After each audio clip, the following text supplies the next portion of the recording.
Hello, everyone. Good afternoon. My name is Paulinus Odozo, and I'm a spirit and priest, and I teach here in our theology department at the University of Notre Dame. It's my pleasure this afternoon to introduce to you somebody I have known as a friend, a close friend from our childhood seminary days, so to speak. And he is Bishop Godfrey Onah, currently the Bishop of the Diocese of Nsukka, Nigeria. Bishop Orna was appointed Bishop of Nsukka in 2013, but before then he had served as Professor of Philosophical Anthropology and Vice Rector at the Pontifical Urban University in Rome, and he was a consultant of the General Secretariat of the Synod of Bishops in Rome. He was ordained a priest of Nsukka Diocese in 1984 and did his studies both in Nigeria and in Rome, where he obtained his license and doctorate in philosophy at the Pontifical Urban University in 1992. As I already told you, Bishop Onah's interest areas are basically in the area of philosophical anthropology and African philosophy. He has published quite widely. I will not give you a long list of his publications, but some of his books include Self-Transcendence and Human History, Logotherapy and the Philosophy of Man, African Philosophy and the Hermeneutics of Culture, Intellectualism and the Development of a People, as well as quite a number of book chapters and articles in scientific journals. His lecture today is titled, "When is Poverty a Virtue and Wealth a Vice? The Struggle Between Good and Evil in the Consciousness of Contemporary Nigerian Christians."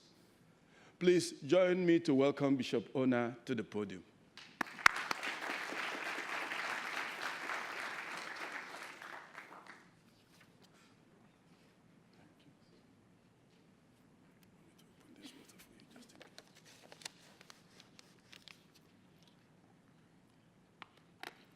Good afternoon, everybody. In the countries where I am more domiciled, Nigeria and Italy, if you fixed any academic exercise at this hour of the day, immediately after lunch, any talk you may be given would only serve as a lullaby for the siesta of the members of the audience. But then, here, you cannot afford to sleep. The reason is that if you are a passenger in a car whose driver is already feeling sleepy, you will do everything to stay awake.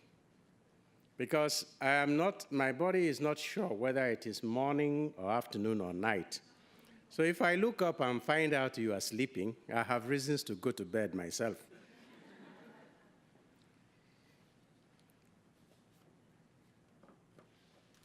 Blessed are you who are poor, for yours is the kingdom of God. But woe to you who are rich, for you have already received your comfort. Now listen, you rich people, weep and wail because of the misery that is coming to you. Your wealth has rotted, and moths have eaten your clothes. Your gold and silver corroded. Their corrosion will testify against you and eat your flesh like fire. My dear friends, I'm very delighted to be here today.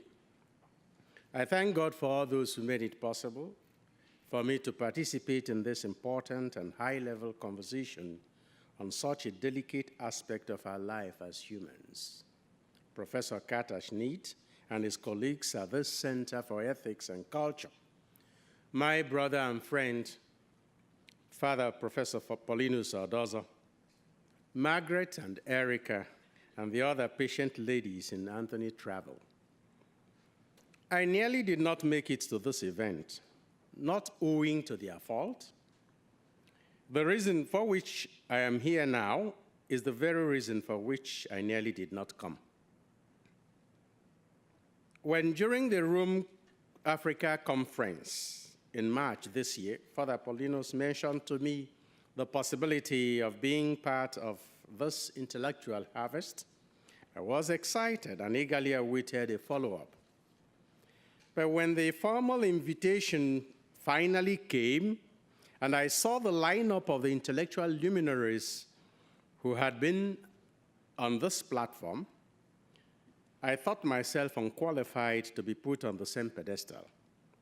Of course, I know that as one who has been a student and teacher of philosophy for a couple of decades, and especially as a pastor of souls, it is part of my responsibility to reflect on even the most complicated moral issues and share my reflection with the rest of God's children. Nevertheless, when your invitation came and I saw the names like Charles Taylor, Remy Bragg, and especially Alasdair MacIntyre, whose seminal work, After Virtue, was one of the texts I had to battle with in my first semester as a graduate student in Rome in 1988 and 89, I immediately found legitimate excuses for not attending.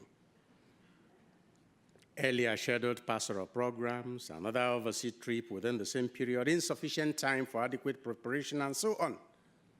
But Father Paulinus would not let me off the hook. And by the way, don't ask me what I remember from what I read of MacIntyre. Because after all, it is said that culture is what remains after you have forgotten everything you were taught. So I'm here, not out of constraint. I don't want to create raise any moral questions in the consciences of the organizers of this conference in a center for ethics. But I'm here gladly. My reason? After the 2017 fall conference, my name will have to appear, and I insist, will have to appear along those of these other illustrious names as one of those who have graced this conference with their presence and reflection. And if Professor Sneed is at difficulty about what to do, he just needs to lift the introduction on the brochure this year and make it part of the permanent presentation of the conference, because my name comes immediately after MacIntyre. And then I stand the chance of becoming great by association. Let me once again thank the University of Notre Dame for that wonderful experience in Rome this year. The depth and the breadth of the reflections, the simplicity and humanity of the participants, the historical reminiscence it evoked, and, above all, the joy and the enthusiasm of all who were there will not be forgotten anytime soon. John Allen, reporting on the Rome conference, came close to being trivial in his emphasis on the jokes and the laughter that characterized the entire event. Yes, we laughed a great deal, and it is part of our humanity as Africans to be able to take sufficient distance from ourselves and our challenges in order to be able to turn even our difficulties into objects of fun, thus putting them in their proper perspectives. I am not sure, however, how much laughter we can generate while talking about good and evil, especially evil. Evil is serious business. But I have some preliminary considerations.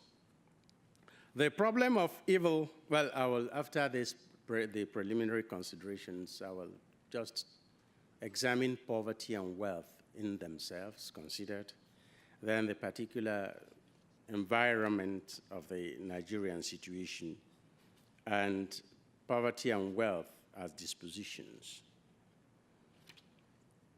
The problem of evil is one of the oldest and most persistent in the history of thought.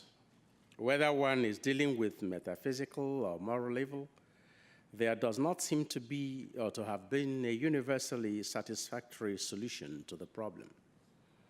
Evil has so troubled human thinking that its existence has led some thinkers to the denial of the very existence of God.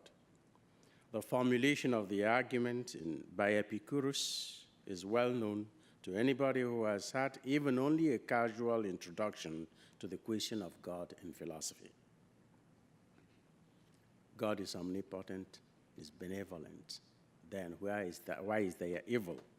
Is it that he does not want to remove evil? Then he's not benevolent, or he's not capable of removing evil? Then he's not omnipotent. I don't think all the answers about human freedom, since after that question has been posed, I don't think any of those answers has satisfied everybody. At some point, it was as if God was put on the dock because of the existence of evil, such that the German philosopher Gottfried Wilhelm von Leibniz had to constitute himself God's defense attorney in his Theodicy, essai de Théodicée sur la bonté de Dieu, la liberté de l'homme et l'origine du mal. It may be helpful to note already at this point that it seems safe to assume that evil cannot be thought of except in relation to good. That's the advantage I now enjoy, is having to speak immediately after Professor McIntyre, because he devoted some time to that point. This is because evil is usually considered the absence or lack of a good that is due, or its corruption. If this be the case, then the absence can never be such as to exclude good entirely. Otherwise, the being itself will cease to exist. We will remember that one of the transcendental properties of being is goodness, bonum. Omne ens est bonum, alongside with verum, unum, aliquid, and so on. It is for this reason that many traditions of thought, the Igbo tradition, for instance, the one I belong to in Nigeria, many traditions of thought find it difficult to conceive of absolute evil. Some even argue that evil, like darkness and cold, does not exist at all. Evil is simply the absence of good, the way that darkness is the absence of light and cold the absence of heat.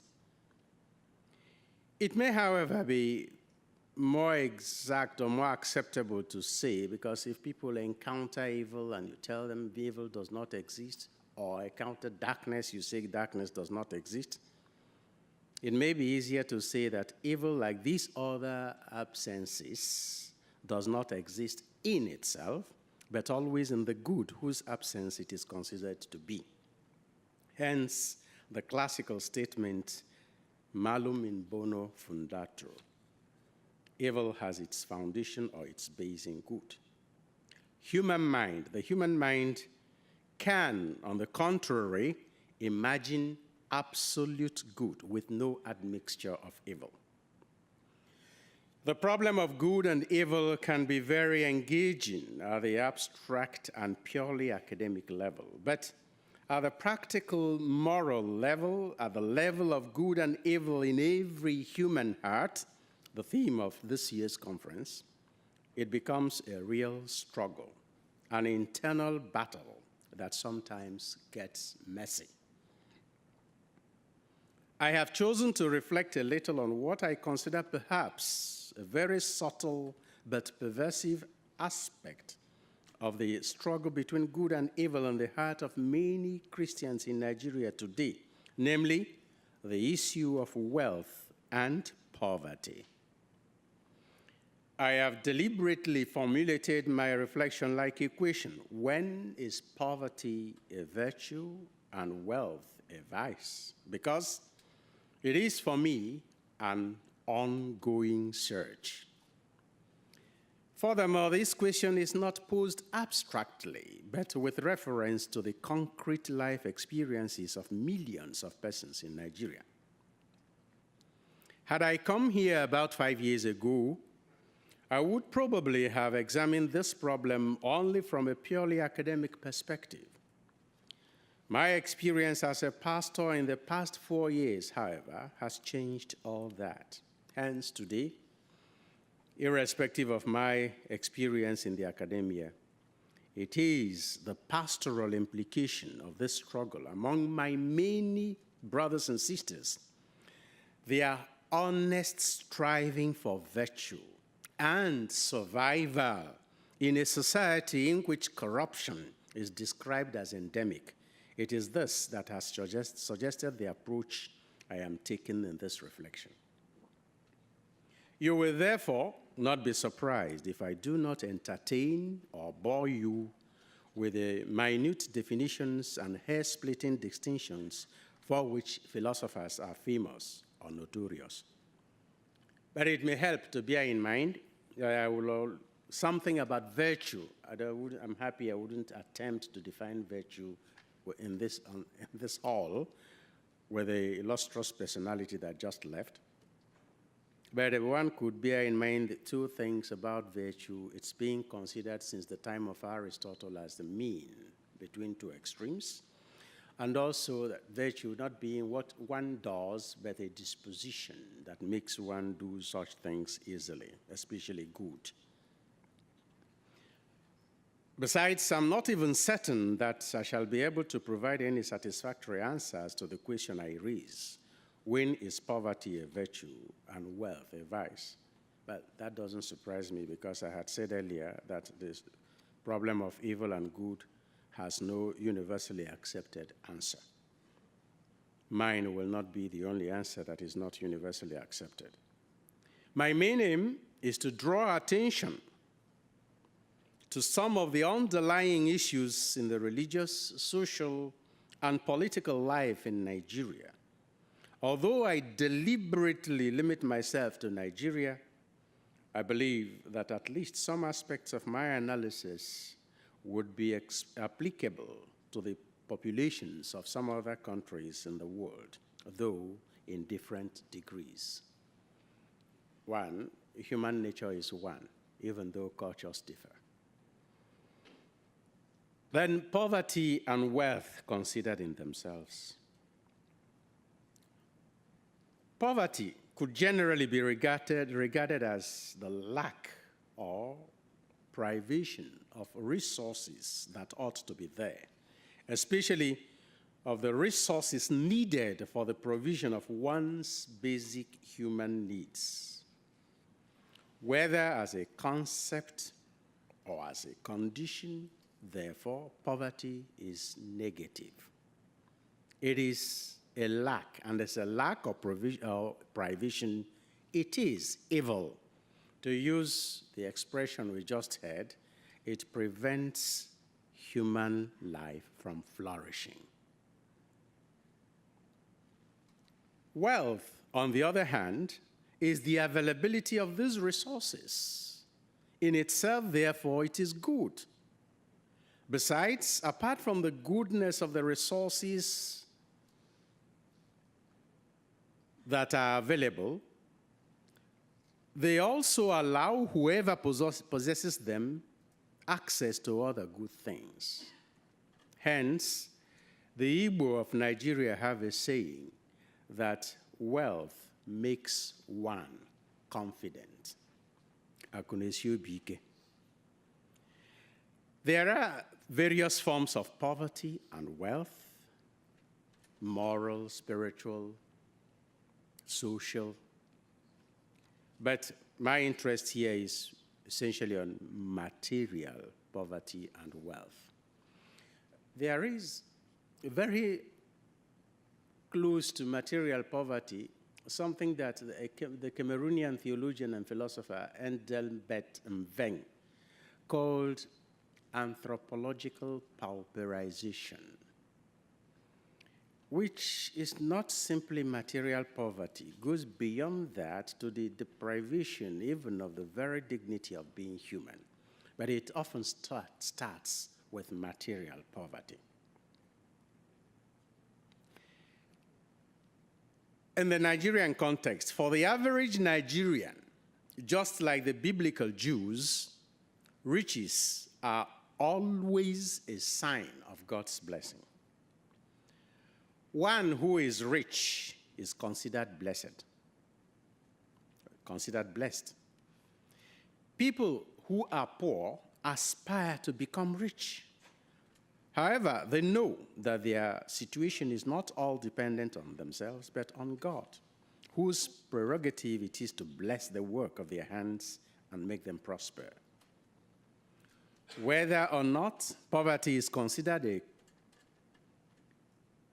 a curse depends on what is seen to be its cause, whether misfortune, exploitation that leads to impoverishment, and this exploitation can be by fellow human beings or even institutions, or whether it is caused by inherited condition.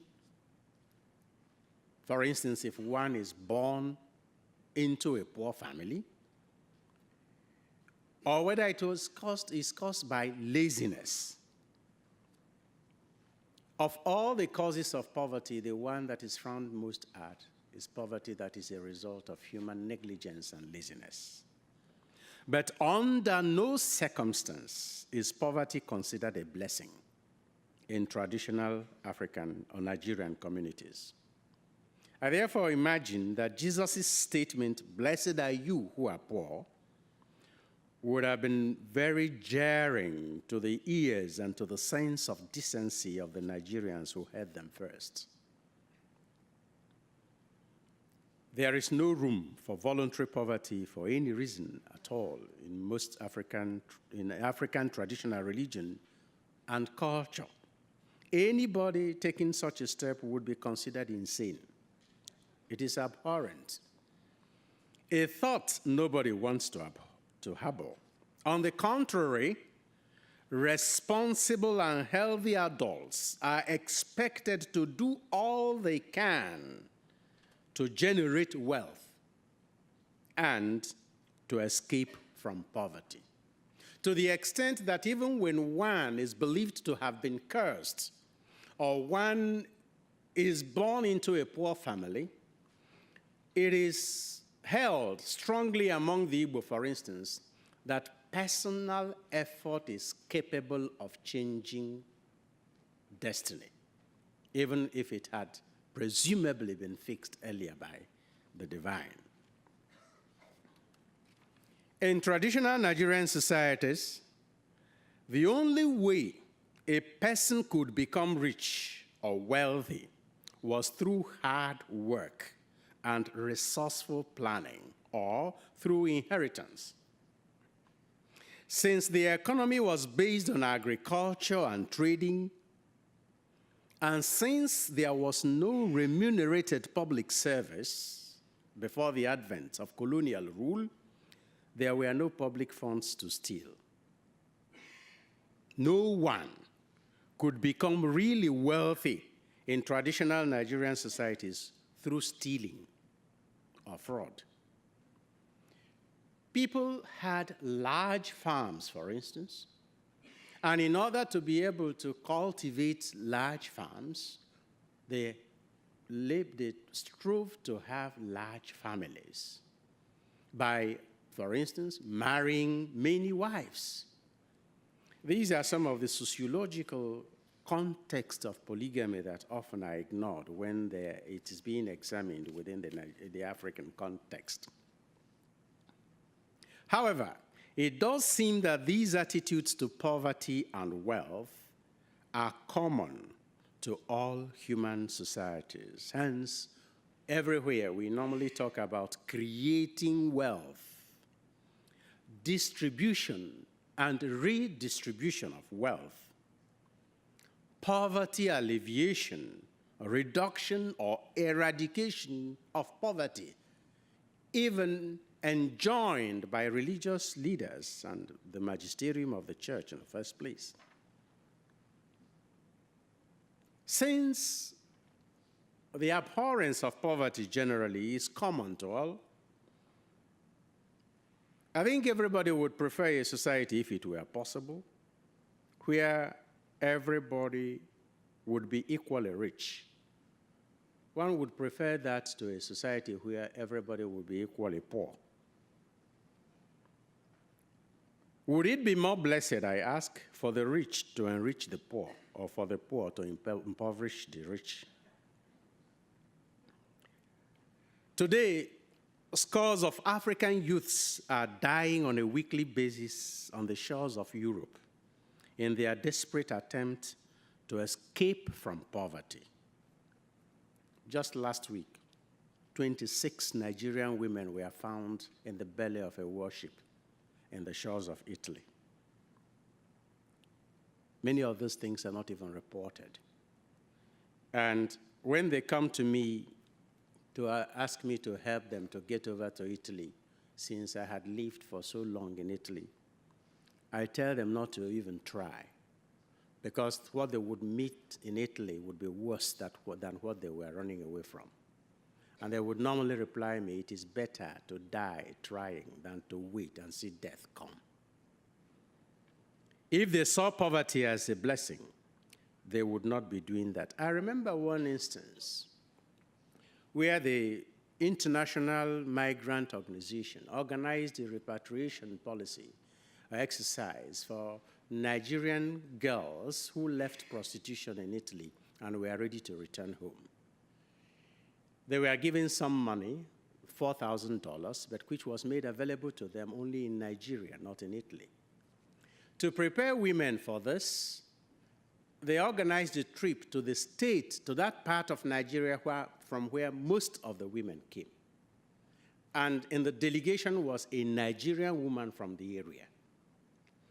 As she arrived to sensitize mothers and their daughters about the dangers of having to come over to Italy for prostitution, mothers, Nigerian mothers, came to their fellow woman, Nigerian woman, to plead, please don't send our daughters home.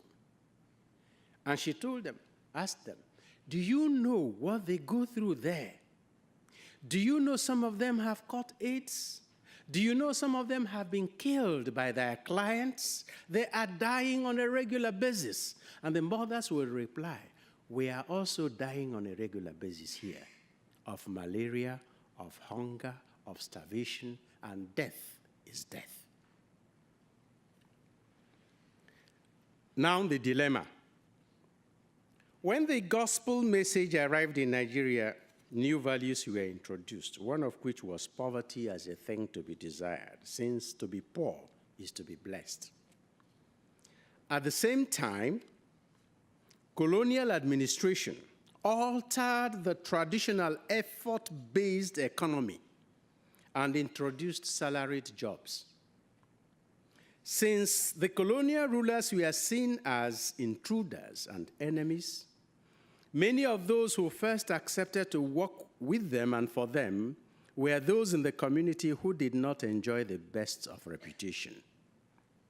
Ironically, however, these same people with questionable reputation suddenly became rich and powerful without showing that they were more hardworking than the other members of the society. As a matter of fact, they worked less. They had 5 working days, from 8 o'clock to about 1 or 2. The others would work from 5 a.m. until about 4 o'clock, all the days of the week. And nobody could explain how these people did less and earned more. And of course, the entire market system was changed through the introduction of foreign manufactured goods, just like cloth, for instance. Women who were weaving clothes found themselves suddenly without jobs. So they hadn't even the means then of acquiring what they needed. Whereas these salaried workers always, whether they did anything or not, at the end of the month would have specific sums of money made available to them. Gradually, a mentality was introduced among the people that one could become rich and powerful without being either hardworking or honest. Besides, since the colonial masters were considered unjust aggressors and intruders who were also taxing the people, it was considered all right and even a form of retributive justice to cheat them, especially if the material benefits of such cheating flowed back to the community. Until the end of colonial rule in Nigeria, the civil service was never seen as public service, but rather as working for the white man, Oruibu. And many civil servants felt no obligation at all to be honest in their dealings with the exploitative and oppressive foreigners who had forced themselves on the local population. Those who worked for and with the missionaries, on the other hand, interestingly, like teachers and catechists, had a different attitude to work.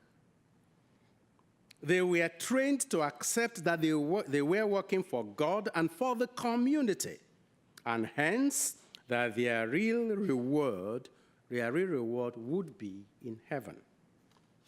Till today, these classes of people are still among the least paid workers in Nigeria, catechists and teachers.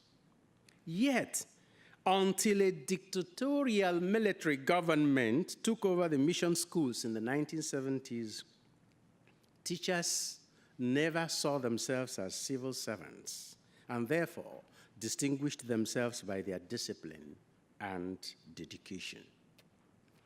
Now, however, that teaching has also become one of those many jobs of the government, teachers will do anything to cheat, sign their names for presence in school, and go about their ordinary other business, also because they are still little paid.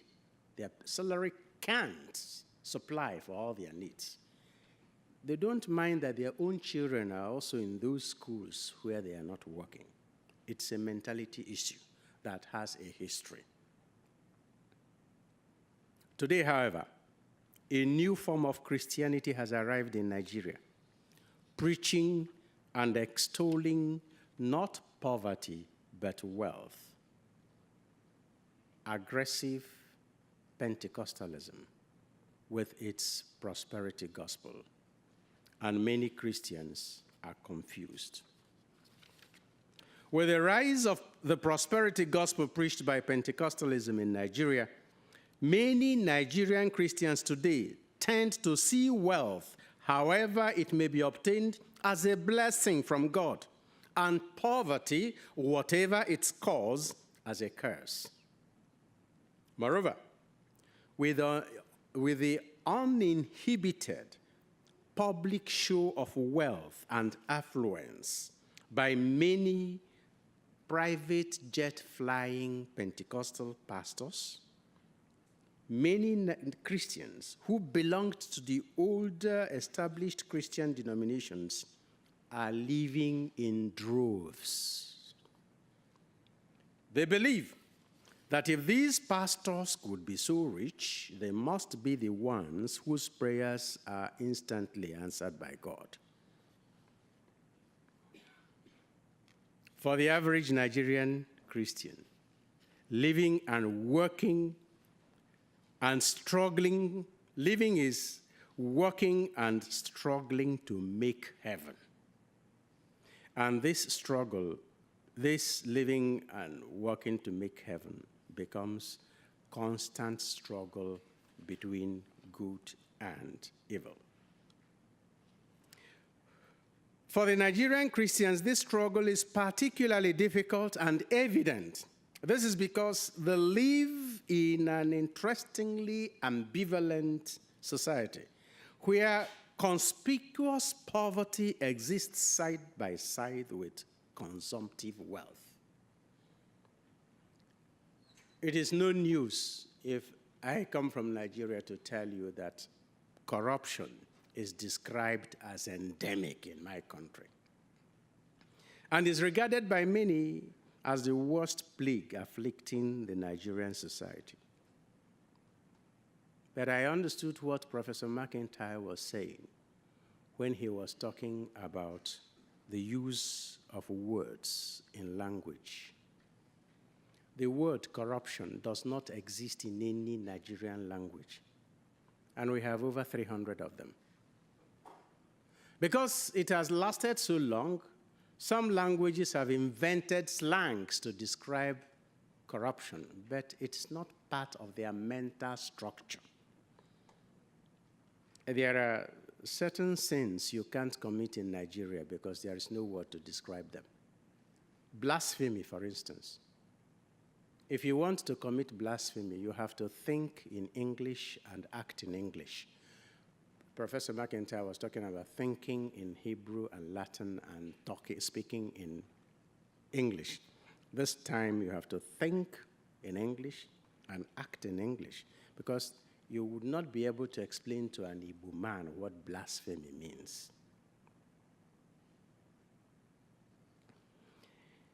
Whereas everyone knows what it means to steal, and being regarded as a thief was one of the worst social stigmas one could receive, second perhaps only to being called a murderer. If you called any Nigerian a corrupt person, he or she might probably shrug it off, get along with his or her life, and possibly consider that even as an invitation that is qualified to compete for public office. I remember the plight of a public officer who came to me almost in tears. He was accused of embezzlement in the institution he was heading. And he told me, "Bishop, do you know, I went home and my mother asked me, 'My son, they are saying you stole money.' My son, did you steal?" He was nearly weeping because he did not steal for him, but he never denied having embezzled public funds. But for him, that was not stealing. So as high as the corruption index may be in Nigeria, and as much as it has pervaded the entire society, there does not seem to be the awareness of this as evil. And this is where the issue of existence of evil in a good comes to play, because there is always some goodness that remains in the good thing in which evil exists. We see some of such good things, goodness, in a short while. For instance, when corrupt persons are generous, some of the very corrupt Nigerians can be very generous and philanthropic. After all, they didn't suffer to make their money, so they can give it out anyhow. And when wealthy persons are generous and philanthropic, the ordinary people, especially the immediate beneficiaries of their generosity, are not likely to want to pass them through a sort of moral metal detector or subject them into a moral MRI in order to determine the source of their wealth. Attention is most likely to be focused on their generosity and philanthropy.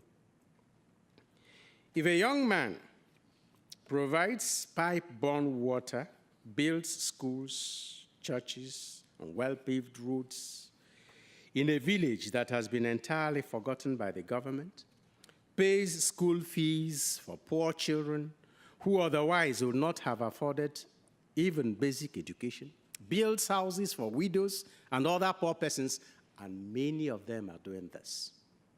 Many.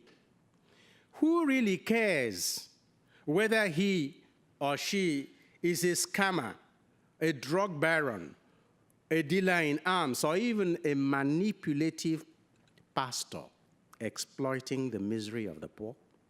Because there are many of them now in Nigeria. If some corrupt persons are often able to launder their ill-gotten money by passing them through apparently legitimate businesses, then it should be expected that others would try to launder theirs by passing them through the moral washing machine of philanthropy or charity. This same can be said of corporate bodies, institutions, governments, national and international bodies. Some of these have so anesthetized their consciences through their so-called charities and handouts that they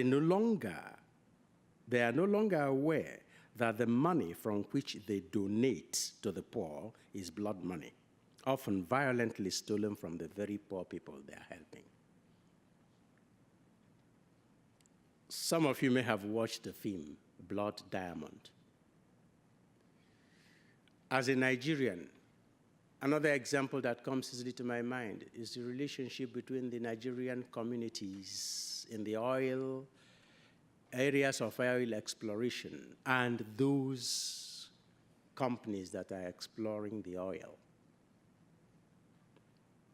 And also, some of the governments that are most generous in supporting African governments are governments whose economies are based on production and sales of arms. Arms that, by the way, don't come under the control of the United Nations because they are called light arms. And with those light arms, Africans are killing themselves every day. No African country produces and exports arms. Yet, almost every African country is at war. Yet, they receive handouts, gifts, projects supported, financed by generous foreign bodies and governments. Now, the examples could be multiplied, but then it has also to be pointed out that not every rich Nigerian is corrupt. There are still many hard-working entrepreneurs in Nigeria, and many of them are also very generous. Perhaps not as flamboyant as those who didn't suffer for their money, but also very generous. The struggle is for the majority of Nigerians today. Would it not be permissible then to make money, especially as one can always do so much good from the money we make? And why would one then strive to be good?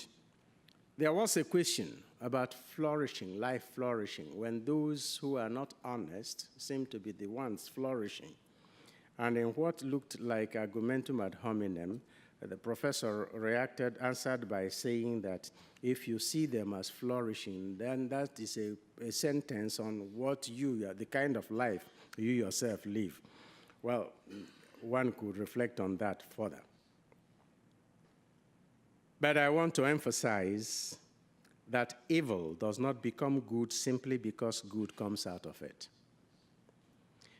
Given, as has been mentioned, that evil does not exist without some admixture of good, it is the little good that remains in the dominant evil that is the source of the goodness that comes from evil, not evil as evil. Therefore, although some good may result from evil, it is not morally permissible to do evil in order thereby to bring about good. There have been debates on this, the principles of double effect and so on. I leave that to moral theologians to continue debating, but this is my own conviction. Furthermore, wealth may increase one's capacity to give, but not one's capacity to love. As St. Paul teaches us, if I give away everything I own, but do not have love, I gain nothing. Now, almost finally, Poverty and wealth, then, as dispositions. It is as dispositions that one will begin to consider poverty and wealth either as vice or as virtue. For me, poverty would be a virtue when, as a disposition of the spirit, it makes one open to God and to the neighbor in love and trust. In this sense, then, I will regard Matthew's "Blessed are the poor in spirit" already as a commentary on Luke's "Blessed are you who are poor." Exegetes will tell us about the sources. But if we were to associate Luke's gospel to the man whose name it bears, we know then he was a tax collector. So he had to justify also his own blessedness, even though he was rich. Poverty is a virtue when it is a result of love, as when parents deprive themselves of what they need in order to provide for their children, or the rich deprive themselves of their resources for the benefit of the poor or a common good or noble cause. Poverty becomes a virtue when it is not a result of one's negligence or laziness, but is freely chosen in view of something higher or willingly accepted, and when one can do nothing about it, to avoid it. That is, accepting it when one can do nothing to avoid it. And when poverty is freely chosen, it is liberating. It liberates the person for other higher things. And this is the sense in which the religious vow of poverty becomes a heroic act. There was a reference that Professor McIntyre made to pain. Pain being an evil in itself. St. Thomas would disagree. St. Thomas says that pain could be what English translators called honest good or virtuous good. Thomas called it bonum honestum. By that he means that pain could serve one to lead the person suffering pain to avoidance of what would cause further pain.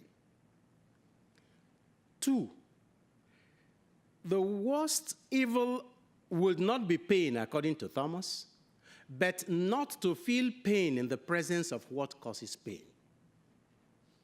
Because it is the presence of evil, awareness of evil as evil, that causes pain. And when when evil is present and one does not feel the repulsion that causes pain, 2 things. It is either that one is so ignorant that is not aware that that thing is painful, or his faculties have been so corrupted that is not able to feel pain as pain. So in the same way, one could also say that poverty could become bonum honestum, in the sense that poverty could also lead the poor to do things that will avoid bringing poverty, continuous poverty, either on themselves or even on other people. Wealth would be a vice when it is illegitimately acquired, or when even legitimately acquired, it is sought as an end in itself.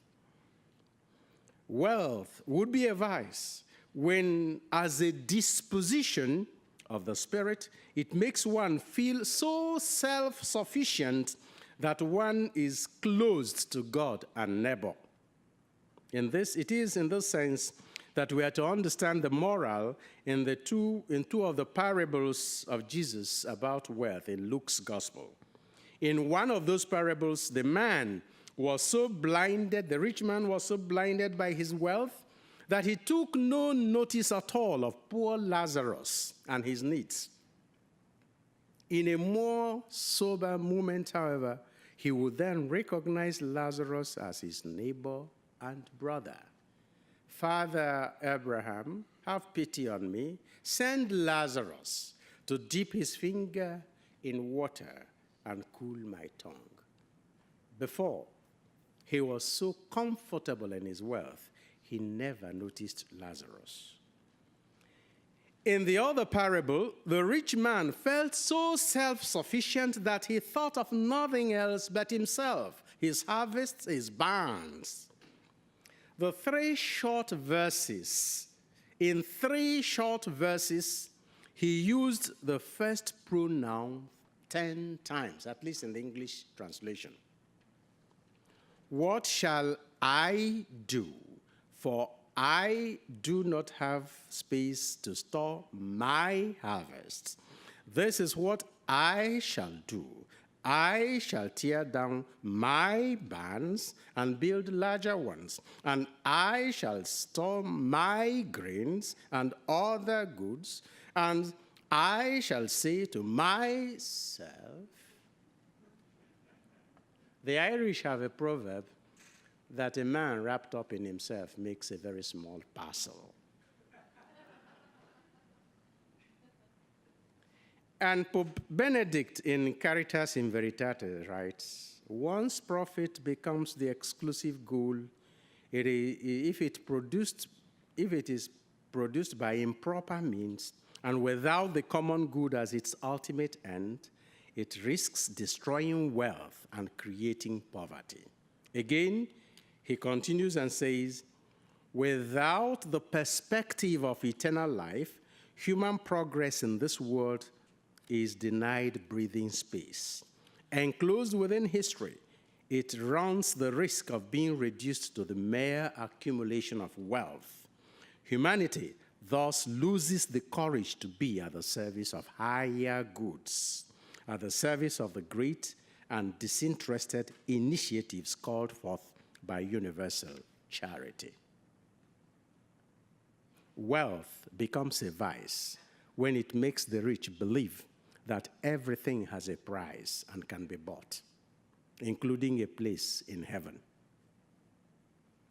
You are probably familiar with a joke told of an agnostic who was dying in a sickbed. He had a very pious wife.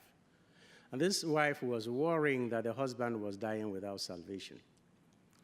So she persuaded him to see the hospital chaplain or their parish priest. At the end, more to get the wife at peace than out of conviction, she asked her to let their parish priest come. And the parish priest came and started talking to the man about, at least was a very wealthy man. Told him, well, you have lived a very indifferent life all this while, but you could, this last moment, make amends. You could, for instance, help us finance stained glass windows that we're doing in the church, and we would write a dedication, any dedication you chose, and that stained glass windows. One, you would be assured of paradise, and 2, your name would not be forgotten in the community. Well, stained glass windows are very expensive. I'm doing some now in my cathedral, so I know. As the pastor was trying to persuade the man, the doctor in a very private, exclusive hospital came nearby, and he knew the man was dying and was afraid that once he was dead, his family would not be able to pay the bills. So he came and said, well, this is the time, sir, to sign the check for the bills. He asked the doctor for the bills and the price. He told him, so he pulled his check from his drawer and wrote a check for the doctor. Then he asked the priest how much a glass window would cost, a stained glass window would cost. The priest told him. So he wanted a place in heaven. Okay. He wrote out a check for the stained glass window. But before he gave it to the parish priest, he said, wait a moment. You promised me I could choose what to write on the stained glass window. Yes, the priest said, yes, it's okay. To the memory of Godfrey Onah, who died like Jesus between 2 thieves.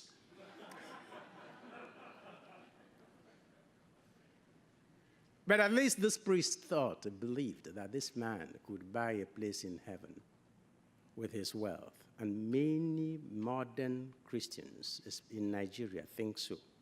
They steal a lot of money, they get money through fraudulent ways, and they are very extravagant in their donations to churches.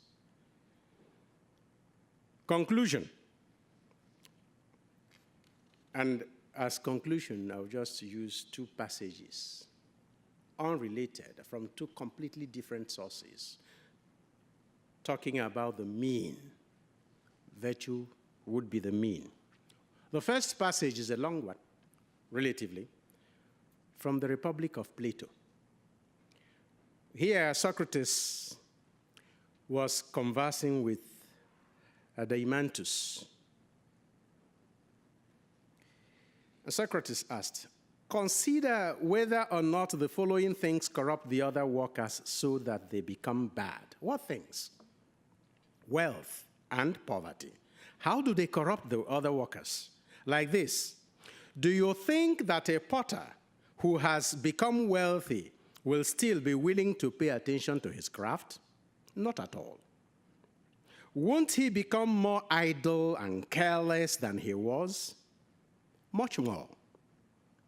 Won't he become a worse potter?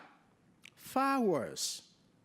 And surely, if poverty prevents him from having tools or any of the other things he needs for his craft, he'll produce poorer work and will teach his sons or anyone else he teaches to be worse craftsmen. Of course.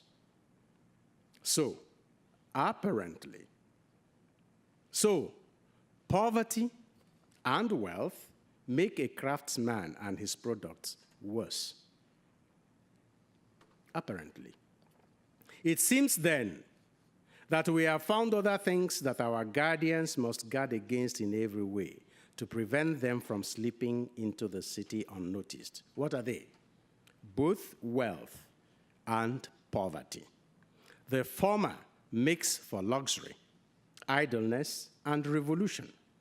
The latter for slavishness, bad work, and revolution as well. That is certainly true. But then the disciple asks, "But consider this, Socrates. If our city hasn't got any money, how will it be able to fight a war?"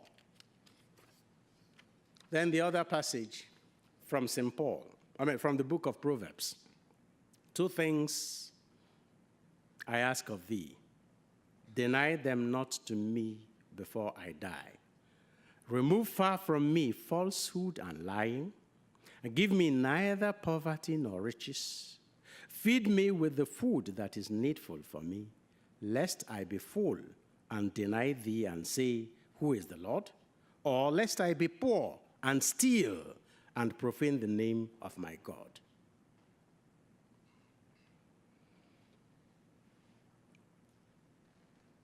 And consider this.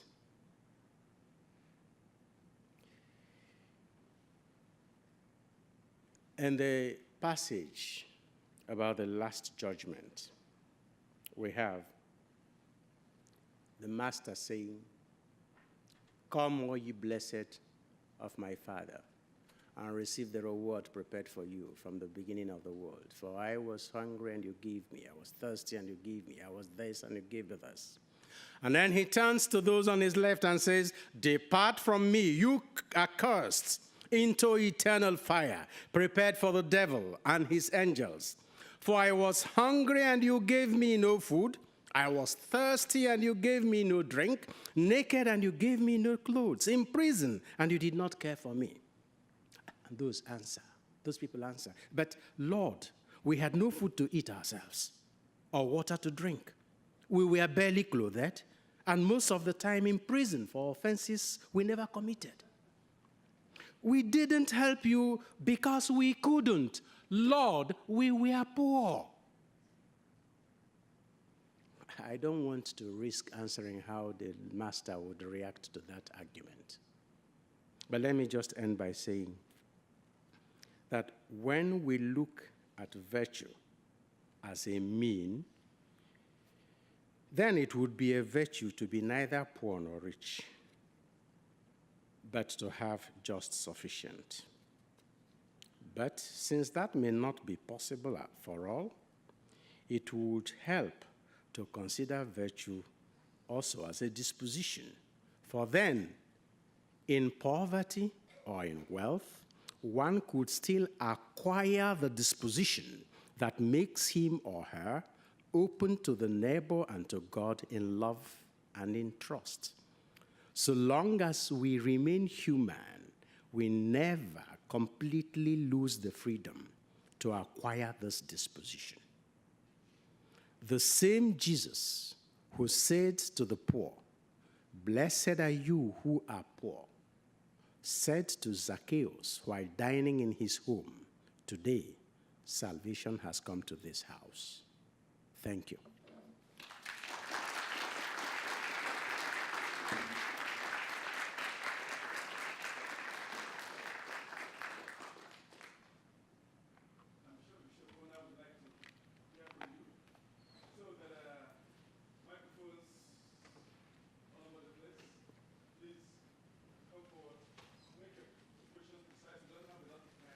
Oh, okay. Hi, my name is Chris Mulholland. I'm an undergraduate student here at Notre Dame. Bishop Onah, thank you very much for your talk. I really enjoyed it. You said one quote that I really liked. You said, "Wealth increases one's ability to give, but not one's capacity to love." Wealth increases one's capacity to give, but not one's capacity to love, necessarily. That's one of the things you said. But you also said that there's different types of wealth. And I'm wondering that if wealth in virtue, wealth in spiritual wealth is something that in Nigeria people would even call that wealth, given some of the things that you talked about. And if not, if that could be a potential response to some of the Pentecostal pastors who are preaching the wrong kind of wealth, drawing people away from other churches. And maybe a way to promote the kind of definition of virtue that you gave at the end about that middle ground between them. Well, if I understood you, definitely the Nigerian Christian would regard spiritual wealth, moral wealth as wealth.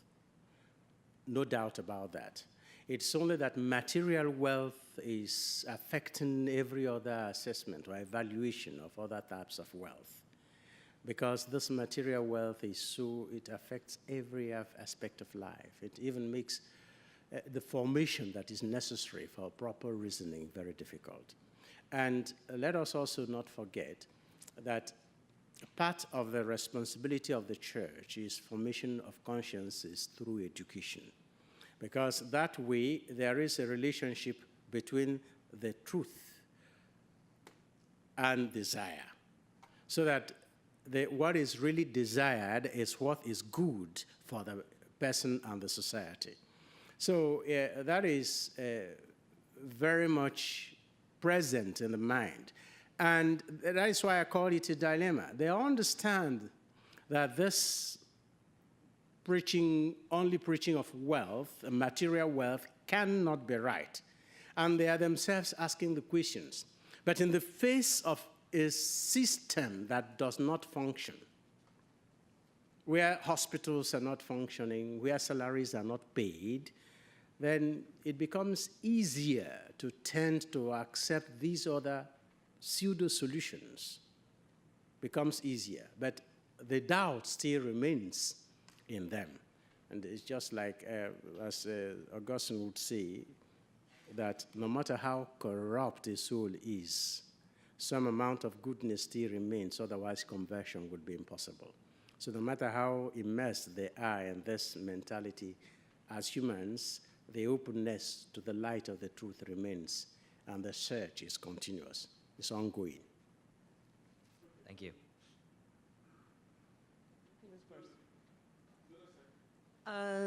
Thank you very much for your talk. Very thought-provoking. And so I wonder whether you have a sense of what can be done about the intrusion of this prosperity gospel.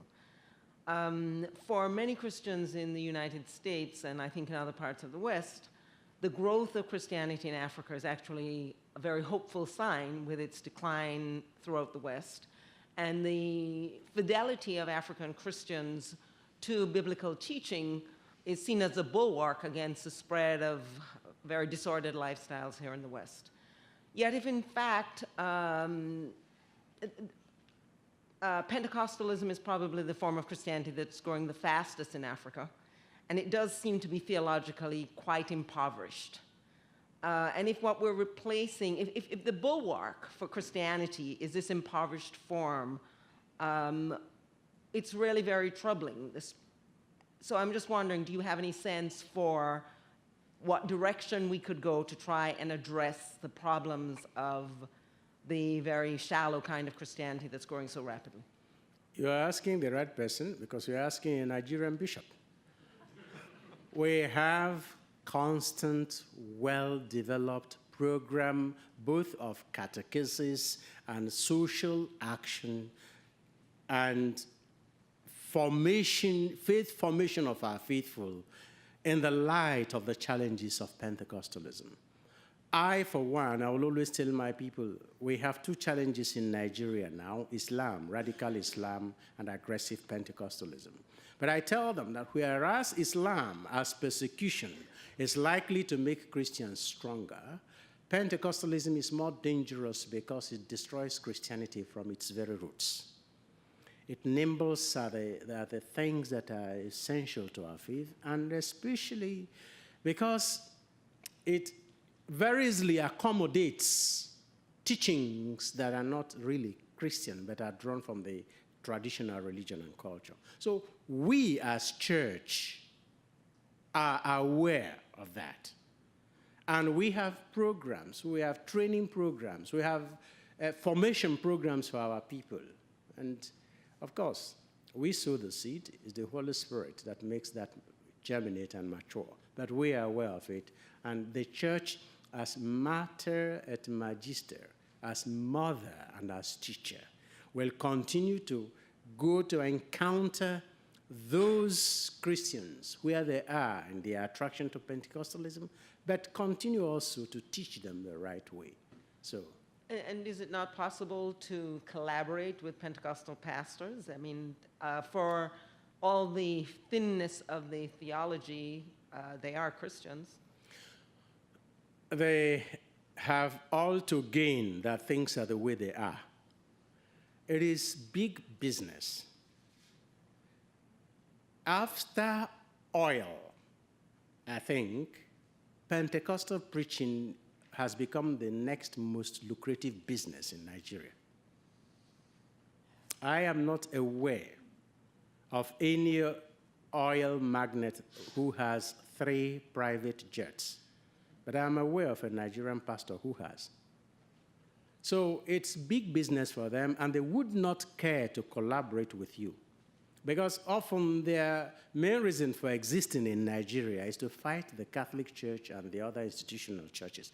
I always tell them, we have so many people who have not yet heard the gospel, and we have the Muslims who are disturbing us. Why don't you go converting them, only to poach from our own faithful? And that is what they constantly do. So they attack the basics, fundamental teachings of the church, and they especially promise immediate solution. Don't forget, though, you said it right. Hundreds of years ago, Western philosophers analyzed this type of religion and concluded that it would die. This was the basic thesis of Karl Marx. And also Nietzsche, one of the Christianity's worst enemies, one of his arguments against religion and Christianity in particular was this relationship between the rich and the poor and how the church was exploiting that. So my fear is that one of my priests says that Pentecostalism has no second-hand value, in the sense that it has not yet had its crisis.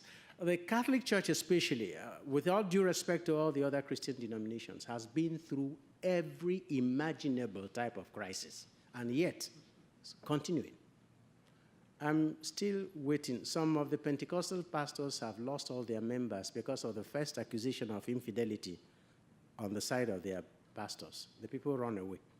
So I think collaborating with them will be more difficult. And Father Paulinus knows we have an association called Christian Association of Nigeria, which is an umbrella for all the Christian groups in order to promote, one, ecumenism, and also protect Christian interests in a country that is also largely Muslim. Mm-hmm. But the Pentecostals will hardly ever agree with the Catholics on issues. So that's our situation. Thank you so much. There we go. Thank you very much. Luke Foster from the University of Chicago. And my parents are still in Mozambique as missionaries, so I very much see similar things in Mozambique, and it's a similar story that you tell. But I wanted to ask a question about the philosophical resources that you're using here and their place in evangelism in Africa. Because it seems to me that much of the classical language of virtue does assume that doing the right thing leads to a good material life, most of the time. It seems to be what most of the Greeks and Romans assume. And it seems to me that the biblical picture says something that we Africans know very well, which is that the righteous often suffer and should expect to suffer, and that the wicked do prosper very often, as you said. So how useful is this language of virtue and natural law in our context where there isn't an older philosophical tradition to work with in the same way, whereas the gospel needs to be bold about its embrace of suffering and of poverty, as you've said? If we can learn the language of corruption and become corrupt, even though it doesn't exist in our culture or in our language, we can also learn the classical languages of philosophy and use them for theological reflection. Human nature is the same. That is why it is possible, one, to learn different languages, and that is why inculturation and acculturation are both possible.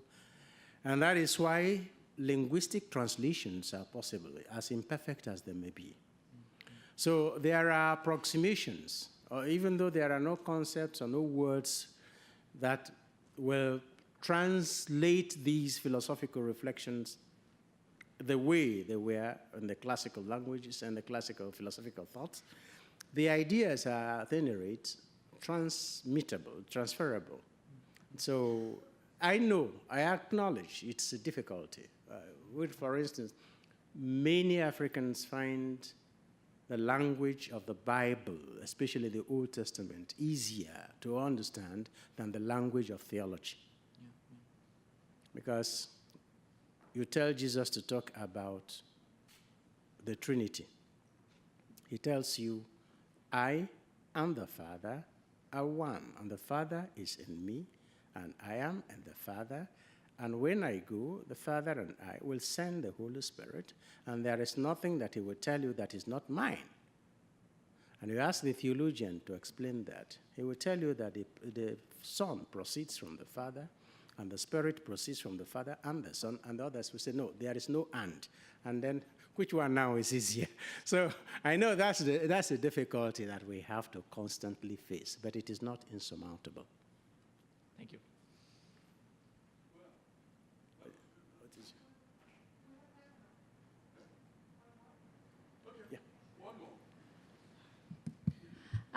About corruption, it was very, very interesting. I'm from Mexico, where we have a very, very big problem there too.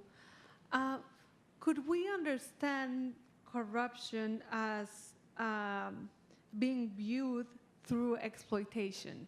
Poverty caused through exploitation. Could we say that's corruption?